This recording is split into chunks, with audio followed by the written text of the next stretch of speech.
Hey, merci d'être avec nous aujourd'hui. Je m'appelle Cindy et puis on se réjouit juste que tu puisses entendre le message de cette semaine.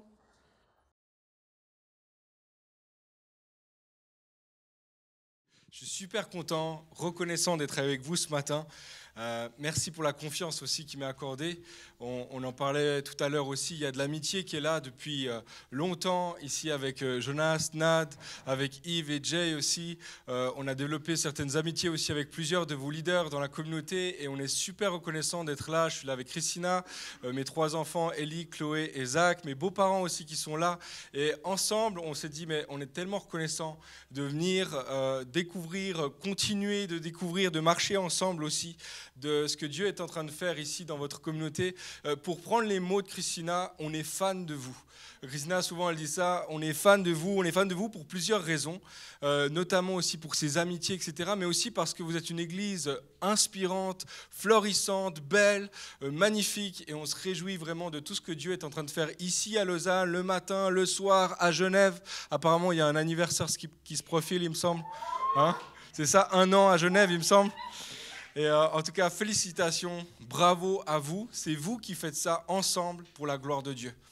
Et vraiment reconnaissant d'être avec vous. Et ce matin, j'ai la joie de pouvoir contribuer, apporter ma pierre à l'édifice de cette série que vous avez commencé la semaine passée sur le livre de Josué. Une série que vous avez appelée « Un cœur entier ». La semaine passée, Cindy a porté la parole extraordinaire, très bonne parole pour introduire la série et elle a posé le décor. Elle a montré un petit peu comment, dans quel contexte en fait la conquête se passait. Et elle a parlé notamment du fait que Israël, ça fait 40 ans que maintenant ils tournent dans le désert et ils entrent en terre promise, ils entrent dans la promesse.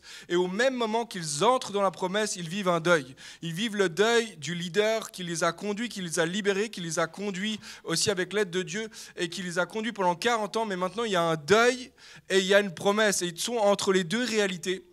Et Cindy, elle parlait de quelques principes, de comment bien naviguer finalement, d'avoir un cœur entier pour Dieu dans les transitions.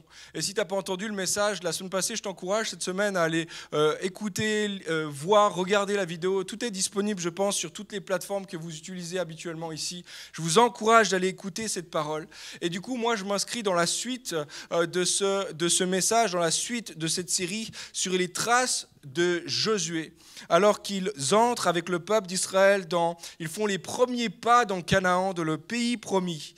Et il se passe tellement de choses ici, et on va regarder ensemble au premier chapitre, les quelques premiers chapitres où ils entrent ensemble dans la terre promise. Mais j'aimerais lire avec vous dans Josué 4, versets 1 et suivant. On va lire juste les quelques premiers pas que Josué et le peuple d'Israël vont faire ensemble dans la terre promise. Josué 4, verset 1.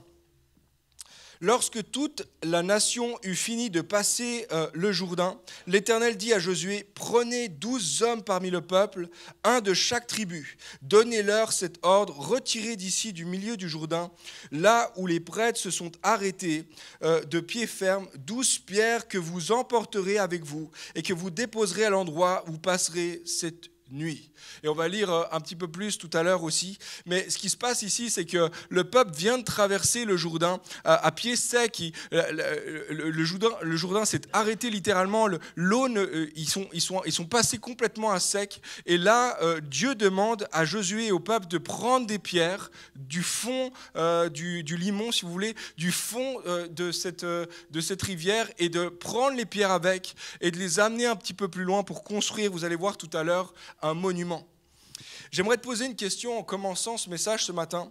Est-ce qu'il t'est déjà arrivé d'entrer dans quelque chose de nouveau? Quelque chose peut-être que tu as espéré, que tu as désiré, il y a quelque chose peut-être de l'ordre d'un rêve et de vivre un faux départ. Tu rentres dans une nouvelle saison, tu rentres dans quelque chose de nouveau, mais tu vis comme un ralentissement alors que tu entres dans cette nouvelle saison. Pour toi, peut-être, c'est un nouveau projet dans lequel tu t'as économisé depuis longtemps et enfin, tu entres dans ça. Peut-être que pour toi, c'est un nouveau travail, une nouvelle saison, un nouveau job. Peut-être tu passes des études à un travail, etc. Puis tu rentres dans une nouvelle saison de ta vie et tu entres dans cette saison-là. Ou alors peut-être que tu rentres dans une nouvelle saison au niveau familial, au niveau du couple relationnel, etc. et tu vis ces choses-là, tu espérais ces choses-là depuis longtemps, mais alors que tu fais les premiers pas dans cette nouvelle saison-là, tu réalises qu'il y a comme un ralentissement. Il y a comme quelque chose qui doit se passer avant d'entrer réellement, pleinement dans ce que tu avais imaginé. Je me rappelle mes tout premiers pas en tant que jeune diplômé. J'avais fait l'école d'architecture, puis j'avais fait plein de petits jobs étudiants, etc. Puis travail difficile, etc. S'il y en a qui en ce moment ont travail étudiant, paix sur vous, compassion sur vous. Moi, je sais ce que c'est. Pendant des années, j'ai fait ça, petit job à côté des études, etc., à travailler tard le soir et tout. Et là, enfin, j'ai terminé mes études. Enfin, j'entre dans ma vie professionnelle. Et puis, j'y vais j'étais fraîchement diplômé, avec fierté, etc. Je vais enfin avoir un job digne de ce nom. Je vais enfin être regardé un petit peu avec respect, etc. Et puis, j'arrive dans ce job, j'étais prêt. J'étais prêt à travailler, j'étais prêt à dessiner, j'étais prêt à faire tout ce qu'il fallait, planifier, faire des budgets, bâtir, etc. C'est le job d'un architecte. J'arrive dans ce bureau-là, puis je me réjouissais tellement, j'avais tellement d'anticipation. J'arrive dans le bureau, là, il y a plusieurs personnes qui sont là, et tout le monde semble surpris que j'arrive. Là, pourtant, c'est eux qui m'avaient donné ce rendez-vous, c'était eux qui m'avaient dit tu commences ce jour-là. Pourtant, tout le monde semblait être étonné que j'arrive. Et j'ai compris lorsque la secrétaire a commencé à s'agiter dans tous les sens, puis à faire un petit bout de place d'un petit bureau, elle a ouvert un ordinateur portable comme ça. J'ai compris qu'ils n'avaient pas du tout planifié que j'arrive ce jour-là. Moi, j'étais prêt, eux, ils n'étaient pas prêts. Moi, j'étais prêt, et c'était un faux départ dans ma nouvelle vie. Voilà un petit peu, petite confession ce matin ou petite thérapie avec vous. Nouvelle saison, faux départ. Peut-être toi, tu as vécu quelque chose de ce type-là aussi dans ta vie. Quand Josué et tout le peuple traversent le Jourdain, ils entrent enfin dans la terre promise, ils entrent dans la promesse. Il y a tellement d'excitation, il y a tellement d'anticipation, et il y a comme un ralentissement. Il y a comme quelque chose qui va se passer, vous allez voir dans les premiers chapitres de Josué, il y a comme un ralentissement, il y a plein de choses qui se succèdent. Dieu demande plusieurs choses à Josué et au peuple qui vont ralentir la conquête, ralentir l'entrée dans la terre promise. Au moment où le peuple sort du Jourdain, tout avait été asséché, etc. Ils portent des pierres et laissez-moi vous dire il y a 12 hommes qui doivent porter des pierres lourdes sur 8 kilomètres. Il y a 8 kilomètres qui séparent le Jourdain de Gilgal, donc 8 kilomètres avec 12 hommes et des pierres lourdes, etc. Ils doivent aller là-bas avec ces pierres, il y a un ralentissement. Maintenant, Dieu demande ces choses-là pour une bonne raison, on va le voir tout à l'heure. Mais je crois que Josué et les autres ont pu percevoir ce que Dieu leur demande comme un ralentissement, comme un faux départ dans la conquête. Ce qu'il faut comprendre ce matin, c'est l'état d'esprit dans lequel Josué se trouve lorsqu'il entre, lorsqu'il met ses premiers pas dans la terre promise. Il était pressé de commencer la conquête. Josué avait connu l'esclavage d'Égypte quand il était jeune. On sait aussi qu'il était déjà en âge de porter des armes lorsqu'il traverse la mer Rouge, etc. Donc il a vécu toute son enfance, sa jeunesse et peut-être même une partie de sa vie adulte comme esclave en Égypte. Alors lorsqu'il arrive en terre promise, il est pressé d'entrer dans la promesse. Il est pressé de commencer la conquête. Quelque temps plus tard, il va se retrouver avec 12 hommes, ils sont 11 hommes plus lui, ils sont 12, une petite escouade qui vont être envoyés dans la terre promise. Il fait partie de la petite escouade qui vont goûter en premier les fruits du pays promis. Ils vont voir de leurs propres yeux, voilà la promesse, voici le pays que Dieu nous a promis. Et il y a quelque chose de l'excitation en lui, et il se réjouit, et puis il va revenir vers le peuple d'Israël et dire « Let's go, c'est parti, on y est, Dieu nous donne ce territoire ». Et vous savez ce qui se passe? Il y a 10 autres bonhommes de l'équipe là qui ne sont pas du tout motivés de la même façon. Eux, ils ont vu d'autres choses. Ils ont vu la même chose, mais ils ne regardent pas avec les mêmes yeux de la foi. Et ils se retrouvent en fait, le peuple est découragé. Et le peuple va simplement dire non, on n'y va pas. Et pendant 40 ans, Josué, le peuple d'Israël vont tourner dans le désert à proximité du territoire promis. Ils sont là à la porte d'entrée, mais ils n'entrent pas. Josué, c'est même pas de sa faute. Et pendant 40 ans, il va marcher dans le désert. À la suite de Moïse, à la suite du peuple. Josué, les amis, il était pressé d'entrer dans la promesse. Lui, ça fait 40 ans qu'il est prêt. Quand les autres sont enfin prêts, lui, ça fait 40 ans qu'il est prêt. Il est pressé d'entrer dans la promesse. Non seulement ça, mais Josué, il était comme le bras droit de Moïse. Et on l'entend à plusieurs reprises, que ce soit à la fin du Deutéronome ou au début de Josué, on l'entend à plusieurs reprises, Dieu dire à Josué, tu vas y aller et puis je serai avec toi comme j'ai été avec Moïse. Et ça, c'est toute une promesse, les amis. On peut lire dans Josué 1, verset 5, personne, c'est Dieu qui parle, personne ne pourra résister tant que tu vivras. Je serai avec toi comme j'ai été avec Moïse. Il y a une dimension ici, c'est immense en fait ce qui est dit à Josué, c'est que Josué avait été le bras droit de Moïse et pendant des années, il avait vu comment Dieu agissait avec puissance au travers de Moïse. D'une certaine façon, il voyait ça et il disait, ok, c'est à mon tour maintenant d'entrer dans le pas, dans les traces de Moïse. Tu vois, Josué, il avait été là. Lorsque Moïse avait reçu les tables de la loi sur la montagne, 40 jours, etc., Josué était là. Lorsque Moïse rencontrait Dieu face à face dans le tabernacle, il est dit aussi dans la parole que Josué était là. Lorsque Moïse avait, vous vous rappelez, il y avait un combat, il y avait un combat avec les Amalécites et Josué faisait partie du combat. Il avait vu Moïse prier du haut de la montagne. Il avait vu la puissance de la prière de Moïse. Donc il y a toute une promesse. Josué sait qu'il est appelé à la conquête, que Dieu est avec lui. Il est pressé d'entrer en terre promise. Je crois que Josué était en mode conquête comme jamais. Je ne sais pas si toi, tu as déjà été en mode conquête, il y a un truc en toi qui dit, c'est mon tour à moi, c'est à mon tour de briller, c'est mon tour à moi de monter, c'est à mon tour de prendre le lead. Josué, c'était son tour à lui, il était convaincu qu'il était né pour ça. Il était né pour ça. Moi, je ne sais pas si toi, peut-être tu portes un projet. Peut-être il y a un rêve devant tes yeux, il y a quelque chose que tu rêves de vivre depuis peut-être des années, tu as investi, tu travailles, tu as fait tes études tu as fait tout ce que tu devais pour entrer dans cette promesse. Peut-être que c'est un projet d'entreprise, peut-être c'est un projet d'études ou de carrière, peut-être c'est un projet relationnel, d'une relation amoureuse, d'un mariage, etc. Puis des années, tu t'es préparé. Il y a une dimension où tu as été fidèle parce que tu voulais entrer dans la promesse que Dieu t'a faite. Peut-être que c'est le projet de fonder une famille, d'avoir des enfants, etc. Ou de partir à l'étranger, ou alors un projet de ministère, un projet artistique, un projet d'un CD. Je ne sais pas c'est quoi le projet que tu as, toi, sur le cœur. Peut-être que tu as même le sentiment comme Josué, que le projet que tu portes, c'est Dieu qui l'a mis en toi. Il y a quelque chose qui fait qu'en toi, tu te sens, c'est Dieu qui m'a... Je suis né pour ce projet-là. Si tu as déjà déjà eu ce sentiment-là, tu sens exactement ce que Josué sentait alors qu'il fait les premiers pas en terre promise. Lui, il sait qu'il est là pour une bonne raison. Je suis mandaté par Dieu pour faire ça. Alors, vous pouvez imaginer aussi la frustration de Josué. Lorsque Josué entre en terre promise et qu'il se pose la question finalement, à quand la conquête? Quand est-ce que la conquête commence? Quand est-ce que ça va enfin commencer? Tu vois, Dieu demande dans un premier temps à Josué de prendre les 12 pierres, puis d'aller construire un mémorial, un monument avec les 12 pierres. Puis ça prend un certain temps quand même, 8 kilomètres, etc. Ils construisent le mémorial. Puis après ça, Dieu demande à Josué de faire déguiser un couteau parce qu'il est appelé à circoncire tous les hommes qui sont nés durant les 40 années dans le désert. Je suis super content de parler de circoncision ce matin à l'église. Vous pouvez l'imaginer. Pour ceux qui savent peut-être pas de quoi il s'agit, c'est une opération qui touche aux parties intimes et qui prend quand même beaucoup de temps à guérir.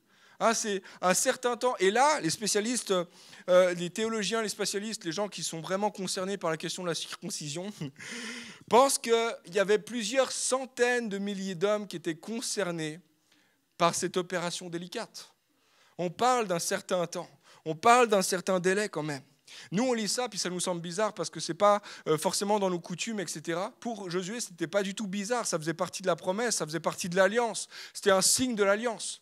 Mais pour Josué, ce n'était peut-être pas bizarre, mais c'était vraiment encore un moyen de ralentir la conquête. Comment ça se fait que j'entre pas? Comment ça se fait que ça prend autant de temps? Comment ça se fait que je suis aux portes d'entrer dans la promesse, mais ça prend tellement de temps d'entrer réellement? À quand commence la conquête? La conquête, ça commence quand, au juste? Et pour ceux peut-être qui ont lu Josué ou qui sont en train de le lire en ce moment, là, je viens de vous décrire, on est au chapitre 5. Moitié du chapitre 5, ça fait 5 chapitres que Josué est prêt là. Lui, ça fait 40 ans en réalité qu'il est prêt. Mais ça fait 5 chapitres que Josué est prêt, il est prêt à entrer, mais il y a un truc qui ralentit. Il y a quelque chose qui n'avance pas. Tu vois, tout ce que Dieu a demandé à Josué était bon. Tout était bon. D'une certaine manière, toutes les choses qu'il a demandé à Josué permettaient d'inscrire Josué et cette génération-là dans toutes les générations aussi du peuple de Dieu. En construisant ce monument, ils allaient laisser un héritage pour la prochaine génération. En faisant circoncis, en célébrant la Pâque, parce qu'encore il y a la Pâque juste après. Il faut s'imaginer que non seulement il y a la circoncision, mais Dieu demande encore de faire la Pâque. La Pâque, c'est un repas immense, un repas qui demande beaucoup de préparation. Et là, on parle de centaines de milliers de personnes à nourrir, un gros repas. Donc il y a la Pâque, il y a la circoncision, et ces choses-là permettaient de commémorer l'œuvre de Dieu dans les générations passées. D'une certaine manière, ce qui se passe là est très important parce que Josué et le peuple s'inscrivent dans la grande histoire de Dieu, dans le grand projet de Dieu, dans les différentes générations que Dieu avait appointées pour entrer dans ce projet-là. Il y a un message ici pour nous et il y a un message tout en entier, on pourrait rester là-dedans, mais d'une certaine façon, il fallait que Josué et le peuple comprennent que la conquête du pays promis, ça ne venait pas d'eux seulement. Il y avait des gens qui avaient travaillé avant eux et il y aura des gens qui vont travailler après eux. Et d'une certaine façon, toi, tu as besoin de comprendre, moi, j'ai besoin de comprendre que ce que Dieu nous appelle à faire et à vivre, ce n'est pas seulement pour nous-mêmes. Laisse-moi te dire ceci, tu n'es jamais béni pour toi-même, tu es toujours béni pour bénir. Tu es toujours appelé à être un canal de bénédiction. La bénédiction est passée de la génération qui était avant toi et elle passera à la génération qui passe après toi. Et ça, c'est une parole pour vous aussi, Home, les amis. Vous avez plein d'enfants au milieu de vous et c'est magnifique. Vous avez quelque chose à laisser à la prochaine génération. Vous avez quelque chose à faire pour la prochaine génération de ceux qui vont s'asseoir ici, de ceux qui vont s'asseoir aussi partout où le Seigneur vous donnera d'aller. Parce que vous êtes en train de bâtir quelque chose qui n'est pas seulement pour vous-même, pas seulement pour votre bénédiction à vous. La bénédiction, elle est aussi pour ceux qui vont vous suivre. Et cette bénédiction-là, elle vient aussi de ceux et celles qui ont bâti avant vous. Il y en a, vous êtes assis ici depuis peut-être quelques mois. J'ai entendu je parlais avec quelqu'un tout à l'heure qui est assis ici depuis à peu près 2 ans, qui commence déjà à servir et c'est magnifique. Mais avant ça, il y avait Yves et il y avait Janet. Avant Yves et il y avait Janet, il y avait encore d'autres personnes. Il y avait d'autres personnes qui travaillaient à l'œuvre de Dieu. Vous êtes inscrits dans la grande histoire de Dieu. Un canal de bénédiction pour ceux qui vont vous suivre aussi. Amen. Alors les amis, cette histoire nous met face, je crois, à une réalité que nous allons tous vivre tôt ou tard. Toi, Josué est là, il est en terre promise, et ce qu'il a toujours rêvé de vivre d'une certaine façon. Et maintenant qu'il est là, les jours passent et il semble que la conquête a de la peine à démarrer. Tout est prêt, il n'a jamais été aussi près que ça, mais il semble qu'il y a comme un délai. Une fois de plus, c'est comme si c'est comme une histoire qui parle de notre histoire à nous. D'une manière ou d'une autre, tôt ou tard, ça sera notre réalité à chacun d'entre nous. Quand tu es enfin entré dans la promesse, dans un projet, peut-être que ça va être ton cas à toi aussi, que tu vas entrer dans un projet, il y a un projet que Dieu a pour toi, et puis tu es en train petit à petit d'y entrer. Et en fait, lorsque tu entres dans ça, tu réalises que en fait, ça prend beaucoup plus de temps que ce que tu avais imaginé. Ou ça ne ressemble peut-être pas avec ce que tu avais imaginé dans un premier temps. Peut-être que c'est beaucoup plus frustrant que ce que tu avais imaginé. Peut-être que tu imaginais que ça allait aller beaucoup plus vite que ce que c'est en train de vivre en ce moment. D'une certaine façon, cette histoire nous pose la question à nous, à chacun d'entre nous. Est-ce que tes yeux et ton cœur sont fixés sur la promesse? Ou est-ce que ton cœur, tes yeux sont fixés sur le Dieu de la promesse? La question qui se pose à chacun d'entre nous lorsqu'on rentre dans une saison comme celle-ci, il y a comme un délai. Et peut-être plus important encore, est-ce que ta joie, est-ce que ta paix, est-ce que ta foi, est-ce que même ton identité est basée et fixée sur ce que Dieu t'a promis, ou est-ce qu'elle est fixée sur le Dieu de la promesse? Et ça, c'est une question qu'on doit se poser à chacun d'entre nous, parce que ça va arriver tôt ou tard, ça t'est peut-être jamais encore arrivé, mais peut-être que tu vas entrer dans une saison de ta vie, dans un projet, Dieu a quelque chose pour toi, et alors que tu entres là-dedans, il y a de l'excitation, mais les choses ne se passent pas forcément de la manière dont tu avais imaginé. Et comment tu vas gérer la frustration? Comment tu vas gérer l'attente? Comment tu vas gérer le délai de la conquête? Cette question, elle est extrêmement importante. Tout à l'heure, je vous le disais, je suis pasteur, moi, à Genève, une communauté, ça fait à peu près 3 ans maintenant que je suis pasteur de cette communauté-là. Puis je vous ouvre un peu mon cœur ce matin, mais pour vous dire simplement que moi, ça fait plus de 15 ans en fait qu'il y a sur mon cœur ce truc-là de je veux servir le Seigneur. Puis il y a un appel sur ma vie, je le sens, Dieu, il y a un projet pour moi, j'ai quelque chose à jouer. Je ne pensais pas que c'était pour être pasteur ou comme ça, mais je pensais que j'avais un rôle à jouer dans l'œuvre de Dieu. Puis il y avait quelque chose en moi qui était tiré par ça, attiré par ça. Je me suis formé, j'ai travaillé on a fait ce qu'il fallait et on a fait des sacrifices, beaucoup de sacrifices. Et d'une certaine façon, c'était un peu l'aboutissement. 3 ans en arrière, je me rappelle, il y avait Yves, il y avait Janet qui était là aussi, nos amis étaient là, et plusieurs ont mis la main sur nous, nous bénissant pour démarrer, pour travailler, pour s'inscrire dans l'œuvre de Dieu. Et alors que je commençais, j'étais convaincu, laissez-moi vous dire, j'étais convaincu que Dieu m'avait placé là pour une bonne raison. Que Dieu m'a placé là pour faire quelque chose avec lui. Et si je parle au passé, c'est parce que quelques mois après, je dirais quelques semaines après, allez, quelques jours après, non, quand même, mais quelques temps après, j'ai commencé à réaliser, ok, j'ai mis mes premiers pieds, j'ai mis les premiers pieds dans la promesse, j'ai l'impression que Dieu m'a appelé à ça, je crois que c'est mon rôle. Mais en fait, il y a quelque chose en moi qui dit, mais à quand la conquête ? À quand les promesses s'accomplissent? C'est quand que le beau film va s'accomplir comme j'avais imaginé? Et vous savez quoi? Le découragement peut venir facilement dans ces moments-là. Puis on se pose des questions, puis on se dit, mais est-ce que c'est moi? Est-ce que c'est moi le problème? Est-ce que vraiment j'ai entendu? Est-ce que Dieu t'avait vraiment ça pour moi? Puis d'une certaine façon, peut-être ce matin, toi aussi, tu es entré dans une saison, peut-être que tu as rêvé pendant des années d'avoir un enfant, d'avoir des enfants, et en fait, c'est beaucoup plus dur que ce que tu n'avais jamais imaginé. Peut-être que tu es entré dans un mariage, ça faisait des années, tu t'étais gardé, etc. Puis maintenant, tu es dans le mariage et c'est tellement compliqué de vivre avec lui, là. Pourquoi? Pourquoi c'est si dur? Peut-être que ça fait longtemps que tu envisages de travailler dans ce domaine-là, d'aller dans ce projet-là. Peut-être que tu as pendant des années pratiqué tel instrument, etc. Puis c'était dur d'arriver jusque-là. Mais comment ça se fait que c'est si difficile maintenant que je mets enfin les pieds dans la promesse? Maintenant que je suis enfin arrivé là où je pensais que Dieu m'avait amené. Et d'une certaine façon, tu peux te poser la même question que Josué. À quand la conquête? Ça commence quand tout ça? Pourquoi c'est si difficile? Dans mon parcours à moi, dans les 3 ans que j'ai vécu, etc., j'ai découvert 2 pépites, 2 choses que j'aimerais partager avec vous rapidement. 2 choses extraordinaires dans mon parcours. En 3 ans, j'ai appris à faire dépendre ma joie et ma paix de Dieu, de la présence de Dieu plutôt que des promesses de Dieu. Ta paix, ta joie doit dépendre de la présence de Dieu plutôt que l'accomplissement de ses promesses. Il faut que tu sois stable là-dedans, tu sois stable dans la présence de Dieu. Parce que les projets, les promesses, ça passe, c'est compliqué, c'est un défi, c'est un combat. Mais la présence de Dieu est stable. La deuxième chose, c'est que j'ai appris que Dieu utilise les délais pour nous transformer, pour m'élargir, pour donner la capacité finalement à ce que mon cœur soit entier pour lui, qu'il n'y ait absolument rien qui soit retenu dans mon cœur pour lui. J'aimerais te dire, des fois, il y a des délais dans ta vie. Peut-être que tu ne comprends pas pourquoi c'est si difficile dans ce projet que Dieu a mis sur ton cœur. Mais en fait, Dieu est en train de t'élargir. Il est en train de te faire grandir. J'aimerais te dire ceci, si tu ne vois pas de changement à l'extérieur de toi, autour de toi et dans ton contexte, c'est parce que Dieu travaille en toi. Il est en train de t'élargir, toi, de te faire grandir, toi. Ça commence par toi. Puis il y a quelque chose d'extrêmement important ici, c'est que ton cœur a besoin d'être élargi pour être entier pour Dieu. Entier pour Dieu. Moi, je crois que c'est ce que Josué a expérimenté. Et j'aimerais lire avec vous la fin du chapitre 5.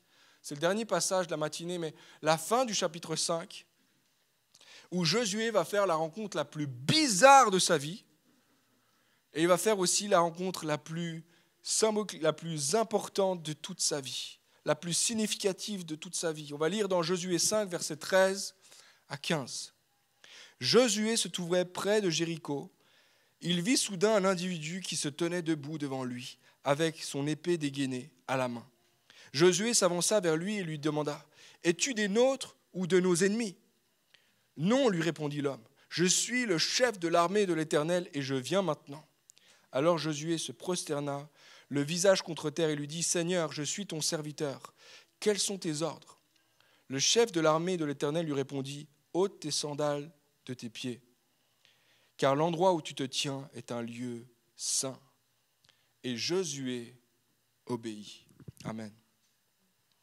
La rencontre la plus bizarre et la rencontre la plus importante de toute la vie de Josué. C'est un moment qui ressemble à la rencontre de Dieu avec Moïse. Une rencontre près du buisson ardent. Et Josué est seul. Il a laissé son armée derrière. Ils sont en train de guérir. Vous vous rappelez toute l'opération, etc. Ils sont là. Il est là tout seul. Et il est proche de la muraille de Jéricho. Jéricho, c'est une ville imprenable. Vous allez en entendre parler la semaine prochaine, mais ville imprenable. Et il est proche de cette muraille-là et il dit, mais c'est quand que ça commence la conquête, pour vrai? J'attends depuis tellement longtemps et on est là, on est au pied, et puis tout semble m'arrêter. Et il y a quelque chose qui se passe, il fait une rencontre. Et moi, je ne sais pas si l'homme qui vient à lui, il a reconnu que c'était déjà l'ange de l'Éternel, je ne sais pas. Mais ce que je sais, c'est qu'il s'est senti menacé.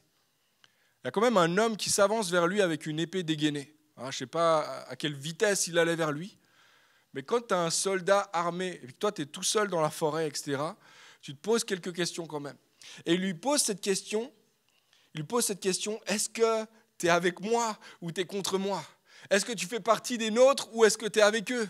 Est-ce que tu es de nos ennemis ou tu es de nos alliés? Et l'ange va répondre cette phrase tellement surprenante. Il va répondre simplement non. Ni l'un ni l'autre. Je ne suis pas avec eux, je ne suis pas avec toi. Je suis ni allié ni ennemi. Je suis le chef de l'armée de l'Éternel et je viens maintenant. Là, j'ai vu que tu venais. J'ai eu peur. Ça fait peur. Et je viens maintenant. Et moi, je crois que c'est la parole la plus puissante que Josué a entendue de toute sa vie. Je crois aussi que cette simple phrase, Dieu a la capacité, c'est un potentiel extraordinaire qui peut révolutionner nos vies aujourd'hui. Voici ce que Josué a entendu. La première chose, la conquête de Canaan, c'est son combat. La conquête de Canaan, ce n'est pas mon combat, c'est son combat. Il dit, je suis le chef de l'armée de l'Éternel, ce n'est pas toi. Je suis celui qui combat pour la promesse, ce n'est pas toi. Je suis celui qui va donner la victoire, c'est pas toi. C'est moi qui accomplis les plans de l'Éternel et pas toi. C'est moi qui suis venu le faire. En d'autres mots, Dieu est le premier acteur de l'accomplissement de ce qu'il a promis. Ce que Dieu a promis, laisse-moi te dire, il est pleinement engagé profondément, passionnément engagé pour accomplir ce que sa bouche a déclaré. Si Dieu a déclaré quelque chose sur ta vie, la chose va s'accomplir. Pas parce que toi, tu vas bosser fort, parce que Dieu va bosser fort. Parce que Dieu va accomplir ce qu'il a promis. Ça ne dépend pas de toi. La conquête de Canaan commence, c'est le combat de l'Éternel. Et je ne sais pas si tu as reçu une promesse sur ta vie, sur ton couple, sur ton mariage, sur ta famille, mais Dieu est passionnément engagé envers toi dans cette promesse. Josué pensait qu'il était le chef de l'armée d'Israël et il est face au chef de l'armée de l'Éternel. Il comprend ici que c'est à lui de se mettre dans les rangs, que ce n'est pas à l'autre de se mettre dans ses rangs à lui. C'est à lui de se mettre dans les rangs de l'Éternel. C'est une réalisation tellement simple, extrêmement puissante, mais aussi très contre-intuitive et contre-culturelle. Tu vois, parce qu'on nous dit sans cesse que c'est nous qui allons accomplir le rêve. C'est d'une certaine manière, on te dit, la culture nous dit sans cesse qu'il y a des rêves, il y a des projets pour ta vie, puis tu vas y arriver, puis just do it, vas-y à fond, express yourself. Enfin, il y a tellement de choses que la culture nous dit, vas-y à fond, tu vas y arriver. Et d'une certaine manière, c'est un mensonge dans lequel on croit que c'est nous qui allons accomplir. Mais je crois qu'en tant que chrétiens, nous devons réaliser que c'est Dieu qui accomplit, que c'est Dieu qui est devant, que c'est lui qui est le chef de l'armée, que s'il a ordonné quelque chose dans ta vie, c'est lui qui va être devant toi et qui va te conduire. Tim Keller a dit ceci, « L'appel à la loyauté inconditionnelle que Dieu demande provoque inévitablement une grande résistance dans le cœur de l'homme. Au plus profond du cœur humain se trouve un réflexe qui proclame « Personne ne peut me dire ce que je dois faire ». D'une certaine manière, Josué, il est comme toi, il est comme moi. On résiste à toute forme d'autorité, à toute forme de seigneurie, à toute personne qui voudrait prendre la primauté dans notre vie. Et puis, d'une certaine façon, on entend, je ne sais pas si vous vous rappelez dans Invictus, le film, il y a cette phrase, il y a ce poème, en fait, c'est un poète du XXe siècle qui a écrit ceci, William Ernest Henley, a dit « Je suis le maître de mon destin, le capitaine de mon âme ». Et Dieu dit « Pas du tout. C'est pas toi qui es au contrôle, c'est moi qui suis devant. Je suis le chef. La conquête ne dépend pas de toi. La promesse ne dépend pas de toi. L'accomplissement de ce que j'ai dit va s'accomplir parce que je suis avec toi. La réussite de mon plan dans ta vie est sur mes épaules à moi. Dieu est passionnément engagé pour accomplir ce qu'il a promis dans ta vie. Ça veut dire que la question de Josué n'était pas la bonne. Est-ce que tu es avec nous ou tu es contre nous? C'est la mauvaise question. En réalité, la question, c'est pas Dieu, est-ce que tu vas me faire réussir? Est-ce que tu vas être dans mes projets? Est-ce que tu vas m'aider? Est-ce que tu vas me favoriser dans les projets que tu as mis sur mon cœur? Non, je crois que la vraie question, la bonne question est plutôt de savoir si toi, tu es du côté de Dieu. Si toi, tu es du côté de son projet à lui. Si toi, tu rentres dans ses rangs à lui. Si c'est lui le chef de l'armée. Si c'est lui le chef qui est devant et qui accomplit les promesses qu'il a déclarées sur ta vie. Toi et moi, notre rôle, c'est de nous mettre dans les rangs. Et juste de faire comme Josué. Dis-moi ce que je dois faire, je vais obéir. Dis-moi ce que je dois faire, je vais obéir. Ce qui m'amène à la deuxième chose que Josué a compris ce jour-là. La conquête de Canaan commence par le cœur de Josué. Je ne sais pas si tu avais pensé à ça. La conquête, le conquérant, le divin conquérant, le chef de l'armée de l'Éternel vient avec une épée dénudée vers Josué. Ça ressemble à une menace. Laisse-moi vous dire, c'est une menace. L'Éternel vient vers Josué et la première chose, le premier terrain qu'il va conquérir en Canaan, c'est le cœur de Josué. Il n'est pas venu premièrement pour Jéricho, il est venu premièrement pour Josué. J'aimerais te dire ceci, la promesse que Dieu a déclarée sur ta vie, il veut d'abord avoir ton cœur entier. Il veut d'abord avoir ton cœur à fond là-dedans avec lui, à fond derrière lui. Puis ensuite, t'amener dans la promesse à ses côtés. Je ne sais pas si vous avez vu ce détail-là, mais Josué n'a absolument pas raté le détail. Le chef de l'armée ne vient pas avec un drapeau blanc, il vient avec une épée dénudée. Et il vient comme le menacer. Tu vois, le cœur, dans la Bible, c'est l'organe, c'est plus qu'un organe qui pompe du sang, etc. Le cœur, dans la Bible, dans la pensée des Juifs, là, le cœur, c'est le symbole de la vie intérieure d'un homme. Le cœur, c'est le centre qui gouverne tous les domaines de ta vie. Le cœur, c'est le trône. Le cœur, c'est ce qui gouverne sur tous les aspects de ta vie. D'une certaine façon, notre cœur est comme designé comme un trône. Il y a forcément quelque chose qui va régner dessus. Peut-être c'est toi, peut-être c'est autre chose, peut-être c'est quelqu'un, peut-être c'est un projet, peut-être que c'est l'orgueil, c'est la crainte. Peut-être il y a plein de choses qui peuvent régner sur ton cœur. Et Dieu vient et il réclame le trône de ton cœur. Il vient, d'une certaine façon, il vient conquérir le trône de ton cœur aussi. Parce que Dieu veut siéger sur ton cœur, il veut gouverner sur ta vie. Tous les aspects de ta personnalité, sur ton caractère, sur ton identité, sur tes choix, il veut gouverner sur tout ce que tu es. Il veut gouverner sur tes rêves, sur tes projets, sur tes relations, sur tes ressources. Il veut gouverner sur toute ta vie, ton cœur entier. Il veut tout. Il veut absolument tout. Toi, la vraie question, ce n'est pas de savoir si quelque chose ou quelqu'un règne sur ton cœur. La vraie question, c'est qu'est-ce qui règne sur ton cœur? Qu'est-ce qui règne sur ton cœur en ce moment? Est-ce que c'est Dieu qui règne sur ton cœur ou est-ce que c'est autre chose? Laissez-moi vous dire, il n'y a pas de place sur le trône. Il n'y a qu'une seule place. Et il y a une lutte qui s'engage pour gagner la place sur ton cœur. Il y a une lutte spirituelle qui s'est engagée depuis longtemps pour juste capturer la place du trône de ton cœur. Dieu veut ton cœur entier. Et Josué est face au chef de l'armée qui porte une épée. C'est lui qui est en charge de la conquête, mais Josué réalise que la conquête commence par son cœur à lui. Paul David Tripp a dit ceci, le plus grand combat qui guette tout homme est celui qui se trouve à l'intérieur de lui. Chaque jour, une guerre fait rage pour la domination de votre cœur. Toutefois, votre Sauveur, jaloux et armé de zèle, de son superbe amour rédempteur, ne partagera votre cœur avec personne. Il ne s'accordera aucun répit avant que votre cœur ne soit sous sa domination exclusive. Dieu veut ton cœur entier. Ton cœur entier. sais pas si pour nous ce matin ça fait un peu bizarre de parler de conquête et puis que Dieu vient conquérir nos cœurs, etc. Parce qu'on n'a pas trop l'habitude de ce genre de discours-là. Moi, je ne sais pas pour vous, mais moi j'ai souvent entendu plutôt un message où il est notre sauveur, il vient nous sauver avec amour, il vient conquérir notre cœur avec amour. Et là, le discours est complètement différent.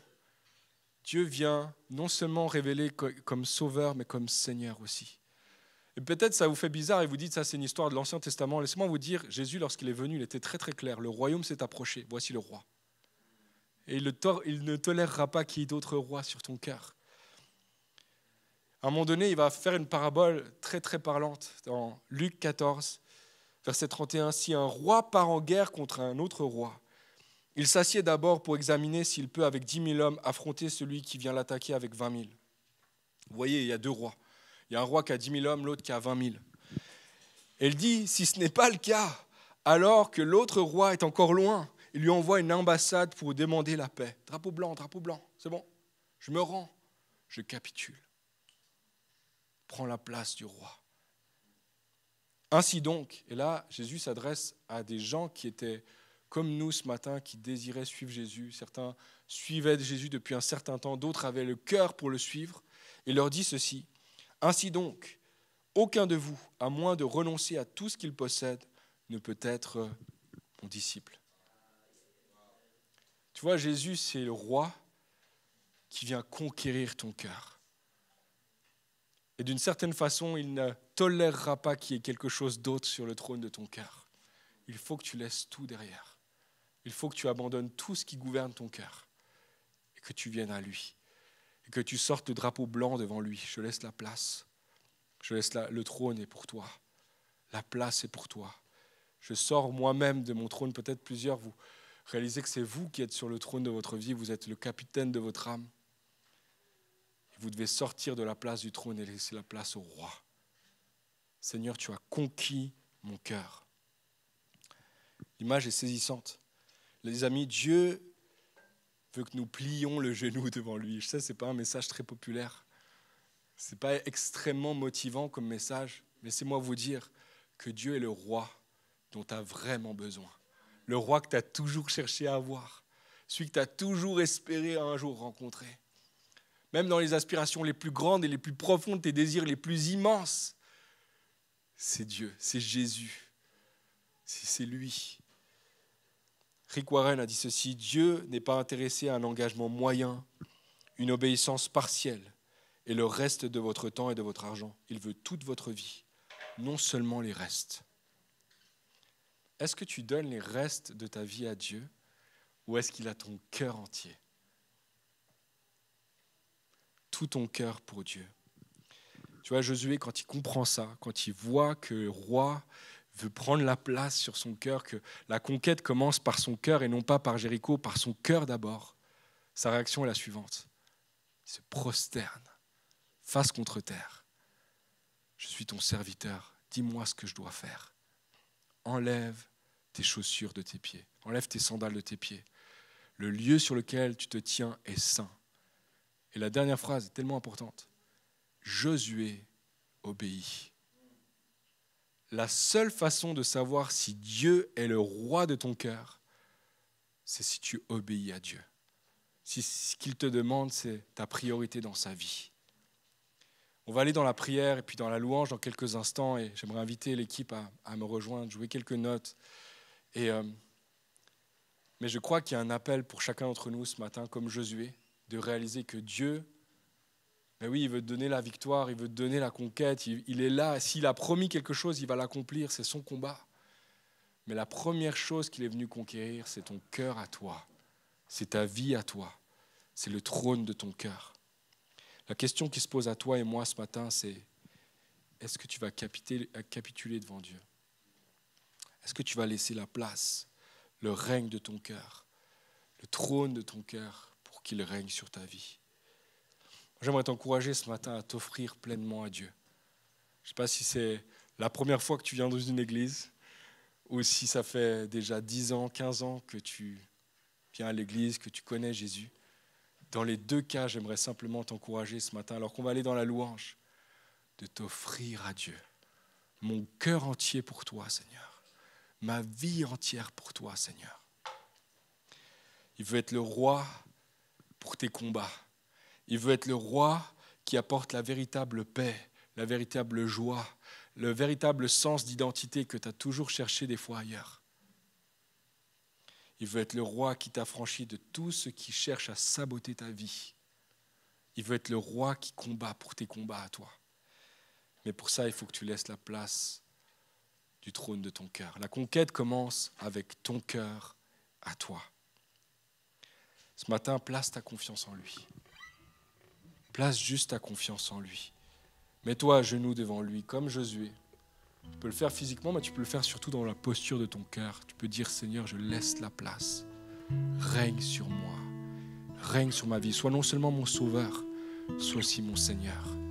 Tout mon cœur pour toi, toute ma vie pour toi, tous les aspects de ma vie pour toi. Règne sur ma vie, règne sur mes relations. Règne, Seigneur, sur mon porte-monnaie. Règne sur mon agenda, règne sur mes priorités, règne sur mes rêves, Seigneur. Règne sur toute ma vie. Tout est pour toi. Il y a quelque temps, j'ai découvert une histoire que j'aimerais vous partager ce matin en terminant. L'histoire d'un roi qui a capitulé.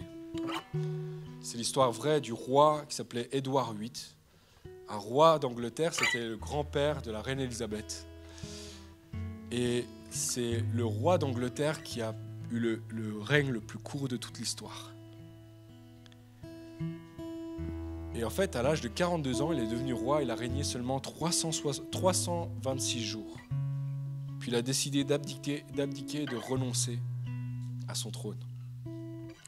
Puis la raison pour laquelle il a abdiqué, il a renoncé, c'est pas parce qu'il avait peur ou parce que la charge était trop lourde ou parce qu'il était menacé par un autre roi ou quoi. Non. La raison pour laquelle il a abdiqué, c'est parce qu'il était amoureux. Amoureux d'une femme, une américaine, qui avait une vie un peu compliquée. En fait, qui avait une vie avec plein de casseroles. Et par amour pour elle, parce qu'elle, elle ne pouvait pas devenir la reine, il a choisi de renoncer à la couronne pour pouvoir s'attacher à elle. Et je sais que c'est une image, hein, ça a ses limites évidemment. Mais moi, ça m'a fait penser au roi de mon cœur. Ce roi qui a abandonné sa couronne, qui a renoncé à son trône, qui a quitté son palais de gloire et qui est venu sur la terre, qui a traversé les cieux par amour pour moi, par amour pour toi. Il a renoncé à ses droits, il s'est fait serviteur de toutes et de tous, dans le seul but de conquérir ton cœur. C'est pas seulement que toi tu renonces à tes droits, c'est pas seulement que toi tu fais de la place dans ton cœur pour ce Seigneur, pour ce roi. Lui, il l'a fait avant toi pour toi. C'est lui qui nous montre le chemin. C'est lui qui a fait le premier pas. Nous savons que nous sommes aimés parce qu'il nous a aimés le premier. Et ce matin, je trouve que cette image est parfaite pour nous. Ce matin, tu peux venir à Dieu. Tu peux venir à Dieu au travers de Jésus-Christ parce que Jésus-Christ, lui, n'a pas hésité une seconde à laisser son trône de gloire pour conquérir ton cœur à toi, mon cœur à moi. Josué se prosterna le visage contre terre. Il dit, Seigneur, je suis ton serviteur, quels sont tes ordres? Le chef de l'armée de l'Éternel lui répondit, ôte tes sandales de tes pieds, car l'endroit où tu te tiens est un lieu saint. Et Josué obéit. J'espère que le message a pu te parler et que tu puisses vraiment prendre des pépites avec toi durant la semaine et les mettre en pratique. Si tu as envie de plus d'informations par rapport à l'église de Home et la communauté qu'on est, tu peux sans doute te diriger vers le site internet églisehome.com ou alors les réseaux sociaux, que ce soit Instagram ou Facebook. Et bonne semaine à toi.